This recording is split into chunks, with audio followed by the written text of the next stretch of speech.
Bonjour tout le monde.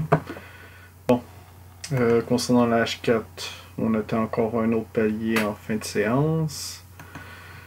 Est-ce qu'on va aller rejoindre le top, notre top trimestriel, parce que là on est dans un trimestre. Ici, on a toute la vue. Et on termine avec une close horaire quand même, au-dessus des 23 Fibos. Donc on a retracé à la hausse quand même une bonne partie de la baisse, évidemment. Voilà, j'avais noté toute la baisse ici. Donc, ouais, concernant toute la baisse, on n'a pas tout à fait encore terminé. Il resterait un dernier niveau de vente ici, extrême. Mais bon, c'est comme je vous mentionne souvent quand on atteint ce genre de niveau-là, c'est parce qu'il faut s'attendre toujours à des replis techniques. Donc, on voit bien ici qu'on avait un overlap en clôture, aucunement cassé en clôture horaire. Donc, à titre chartiste, on voit bien que le marché est quand même fort, monte par palier. Il n'y a pas de paliers encore horaires qui ont été renversés à la baisse. Du type exemple ici. Vous voyez, c'est ce qu'on recherche en horaire. On recherche un overlap qui se fait céder comme ça. Pareil comme les unités de temps courtes, quand je vous mentionne qu'il y a une faiblesse en M5, il peut y avoir très bien une faiblesse en horaire. Donc, pour le moment, c'est pas le cas. Pour le moment, le palier a été préservé. C'est surtout à titre de close. Moi, ce que je cherche, c'est toujours une close. Donc, je sais que quand j'ai une close, je sais que j'ai temporairement une possibilité de repli. Bon, par rapport à notre intraday, c'était ambigu un peu en intraday parce qu'on a eu un signal baissier concernant la zone. C'était la zone grosso modo. Attends, je vais revérifier. Ouais, c'était les zones de 61, vous voyez. C'est pour ça qu'on a recalé aujourd'hui. Mais en après-midi, on a recalé encore un peu. Voilà. C'est grosso modo pourquoi. 61% de toute la baisse. Donc ça nous fait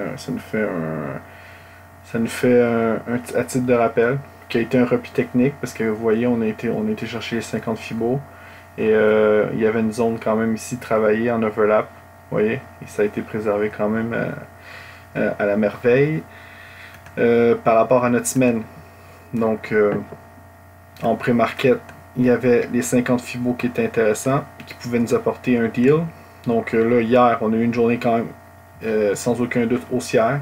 On a eu un repli en pré-market, on sait pourquoi par rapport à la zone. On a atteint un prix, un deal. Donc voilà. Et là, en plus, ce qui est intéressant, c'est qu'on a sorti à la hausse. En plus, en clôture M15. Donc c'est top. À suivre pour la suite. Bon, on verra la dynamique quand même par rapport aux 75%. Donc, en horaire, non, pardon. Par rapport à toute notre baisse, on risque d'atteindre ici un autre niveau, voilà. Donc, voir peut-être le comportement de marché. C'est pas tellement plus haut, hein, c'est à peu près une centaine de points, même pas 75 points plus haut. Voir comment le marché va se comporter. Peut-être aller chercher pour moi en sciences asiatiques à zone d'achat ici. Donc on verra ce qui pourrait nous faire grosso modo, si je fais le calcul, je vais vraiment l'agrandir pour qu'on voit comme il faut. Vous voyez, on a une hausse là présentement. Donc si ma hausse serait de cette envergure-ci, vous voyez, j'aurais un repli. Donc on voit bien qu'ici, ça serait grosso modo les 50%. Vous voyez? Donc ça serait quand même un bon plan d'achat. Donc faut vraiment avoir peut-être un excès haussier pour voir lequel repli serait intéressant. Donc évaluer. Ici, ça reste notre prochain step horaire. Donc à suivre pour ça. Je vais en reparler de toute façon. Ça serait, je pense, la planification la plus intéressante à faire. Bon, concernant l'intraday, il y avait des niveaux de vente, il y avait les 38, il y avait les 50 après que moi que j'ai enclenché en vente, il y avait les 61 que j'ai enclenché en vente, mais quand on voit qu'on sort comme ça puis qu'on monte d'un palier, mais il faut vérifier pour acheter évidemment. Donc moi j'ai travaillé, quand j'ai vu qu'on montait, j'ai pas eu le choix de m'adapter. Donc moi ce que je fais, c'est que quand je vois que le palier ici il préserve un niveau de prix intéressant.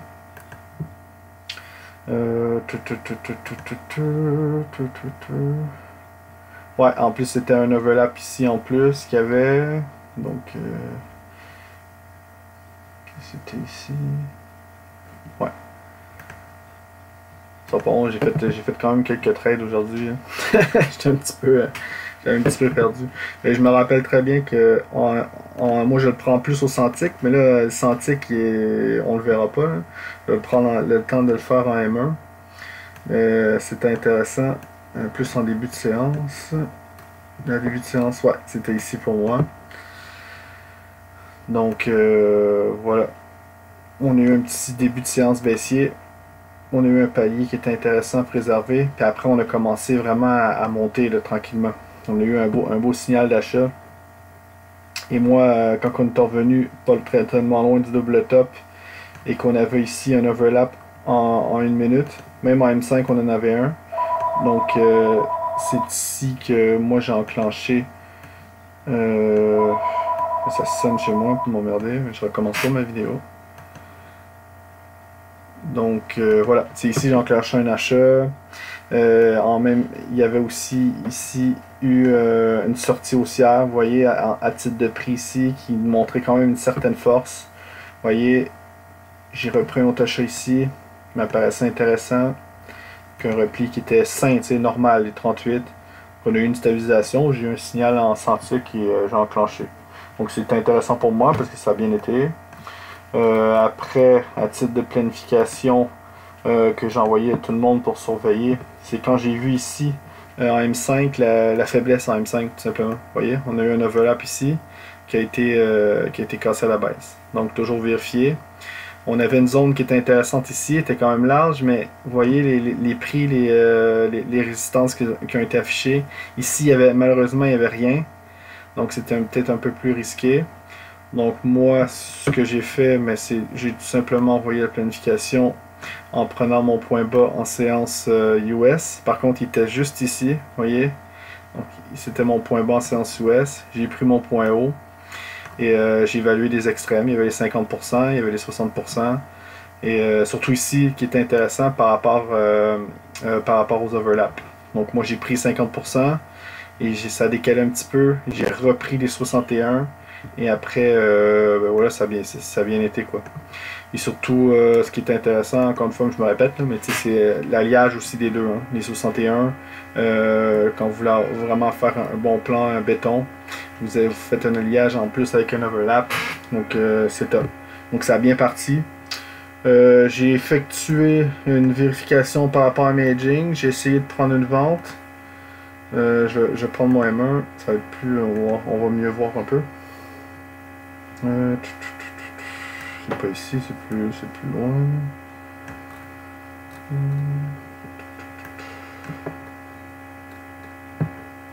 Ok, ça c'est ça.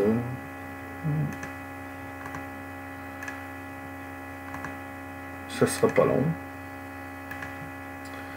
Donc quand on a eu notre rebond sur un point clé, mais là j'ai pris notre point haut, notre point bas, m'apparaissait intéressant de commencer à déjà encaisser notre achat ici sur le bas de range qui a été cassé à la baisse et de vérifier un extrême, que ce soit les 50 les 61.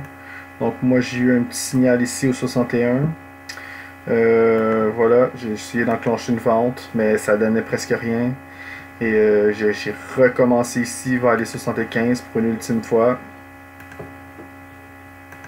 Et ça a quand même donné des points, mais il n'y a pas eu de retournement. Et ce qui fait que qu'il y a eu une poursuite haussière. Donc on voit que le marché est très fort, il est très résilient. Là on a même dépassé le double top et même le top s'est fait acheter. Vous voyez ici, regardez la petite historique de prix, on a une historique de prix. Il s'est quand même fait vendre, mais malgré tout le marché l'a dépassé. Il a même racheté en pullback. Quand même hallucinant. Hein? Mais c'est intéressant pareil, voir la dynamique et la gymnastique des prix. Surtout quand on voit un truc comme ça, on peut attendre avant de vendre. On peut attendre, sérieusement. Donc moi j'ai vendu ici, ça me paraissait intéressant, mais du moment où je vois un double top, Sérieusement, moi, c'est pas. J'attends, c'est pas stressant. Donc voilà, moi ça fait pas mal le tour du récap. À titre de planification, on verra un peu plus tard si le marché est capable de dépasser. Moi c'est plus en horaire que je vois une planification qui est intéressante. Euh, Non, pardon, excusez, je me suis trompé. Peut-être plus par rapport à mon M30. Donc voir si le marché va vraiment dépasser ici, aller chercher les 75%, on a un overlap, on a une réaction de prix et faire une planification en conséquence. Peut-être prendre notre point bas intraday jusqu'aux heures de la nuit et on verra, ça ferait peut-être un retracement à peu près de 38%. Donc, voilà pour la planif. Donc, je vous souhaite à tous une bonne fin de soirée.